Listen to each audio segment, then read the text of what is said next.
Assalamualaikum warahmatullahi wabarakatuh. Di sini saya akan menjelaskan dan memaparkan materi tentang kalimat. Apa itu kalimat? Kalimat adalah kumpulan kata yang setidaknya terdiri dari subjek dan predikat. Adapun ciri-ciri dari kalimat tersebut ialah yang pertama, merupakan satu kesatuan bahasa yang memiliki fonem dan morfem. Fonem adalah bunyi pada sebuah bahasa yang membedakan makna dalam sebuah kata. Kemudian morfem adalah bentuk bahasa yang mengandung arti pada sebuah kata. Yang kedua, dapat berdiri sendiri meskipun tidak ditambah dengan kalimat lengkap. Yang ketiga, mempunyai pola intonasi akhir. Yang keempat, adanya huruf kapital dan tanda baca dalam sebuah kalimat. Kemudian, unsur-unsur dari kalimat. Suatu kalimat terdiri atas beberapa unsur pembentuk kalimat. Kalimat setidaknya terdiri dari unsur subjek dan predikat. Subjek adalah kata benda dalam sebuah kalimat yang dapat berupa nama orang, hewan, benda, sapaan, dan lain-lain. Contohnya, Gina adalah teman kami. Di situ subjeknya terlihat adalah Gina. Kemudian ayah kami sedang lomba memancing. Di situ terlihat subjeknya adalah ayah kami. Kemudian predikat. Predikat adalah bagian yang menandai apa yang telah diucapkan atau dituliskan oleh pihak pertama. Contohnya, merokok membahayakan kesehatan. Di situ yang disebut dengan predikat adalah membahayakan. Kenapa dia disebut predikat? Karena dia menunjukkan suatu penyebab. Kemudian ciri-ciri dari predikat adalah predikat berada di sebelah kanan subjek. Yang kedua, predikat menjelaskan subjek sehingga kalimat menjadi bermakna. Kemudian yang ketiga, predikat dapat berkategori kata kerja. Kemudian predikat dapat dicari dengan menggunakan kata tanya bagaimana. Kemudian objek. Objek adalah sebuah hal atau perkara yang akan menjadi topik pembicaraan.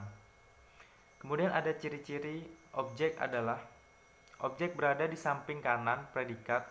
Kemudian ada jenis-jenis kalimat menurut bentuk. Yang pertama adalah kalimat tunggal.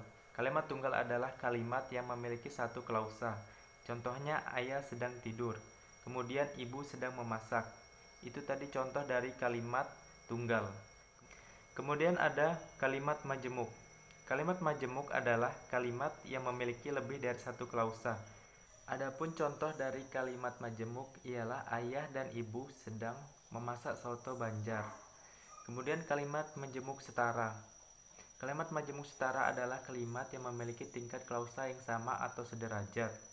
Contohnya, ayah membaca koran lalu meminum kopi di teras rumah. Itu contoh dari kalimat majemuk setara. Kemudian ada kalimat majemuk bertingkat. Kalimat majemuk bertingkat adalah kalimat yang memiliki tingkat klausa satu dan yang lain tidak seimbang. Klausa pada kalimat majemuk bertingkat terdiri atas klausa atas dan klausa bawah. Klausa yang pertama bisa disebut dengan klausa atas, sedangkan klausa yang kedua sering disebut dengan klausa bawah. Klausa kedua ini dihubungkan dengan konjungsi subjektif yang ditandai dengan kata berupa meskipun, sebab, sehingga, setelah, sebelum, dan apabila. Kalimat majemuk bertingkat memperlihatkan hubungan sematik antara klausanya. Kemudian ada beberapa contoh dari kalimat majemuk, yaitu kalau aku yang pergi, bisakah ibu di rumah sendirian? Selanjutnya adalah kalimat majemuk campuran. Kalimat majemuk campuran adalah kalimat yang memiliki klausa sebanyak 3 atau lebih. Tetapi klausa tersebut dihubungkan secara subjektif. Contoh kalimat majemuk campuran adalah Dina berangkat ke sekolah dan Adik tetap pergi ke pasar.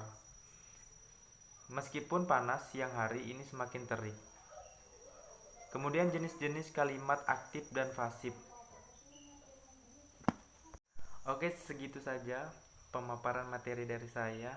Kurang dan lebihnya saya mohon maaf. Wassalamualaikum warahmatullahi wabarakatuh.